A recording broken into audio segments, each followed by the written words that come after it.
Ukiangalia ramani ya hii nchi kwa juu utaona kitu cha ajabu kwamba upande wa mashariki kuna hili jangwa wanaita Eastern Desert. Alafu upande wa magharibi pia kuna Western Desert. Alafu kwa huku juu kuna Sinai Peninsula. Hapa katikati kuna mstari mwembamba wa kijani. Huo mstari wa kijani ndio Nile Valley, bonde la mto Nile.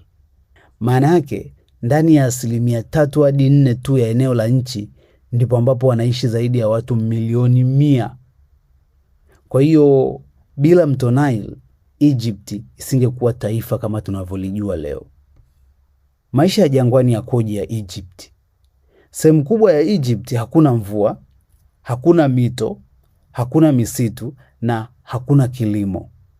Ukirudi kwenye episodi zetu za nyuma tulikuelezea kuhusiana na jangwa la Sahara na nchi zilizopo humu ndani. Sasa maeneo haya ya jangwani ambao ndio 90% ya nchi kijiografia, maji wanapata kwenye vile wanaita ni kama vidimbwi hivi fulani ambavyo vinategemea mvua ikija mara moja, ndio mifumo wanaoishi jamaa. Then watu wanaishi mbalimbali sana. Alafu pia usafiri huku ni mgumu kwa sababu serikali haijawekeza.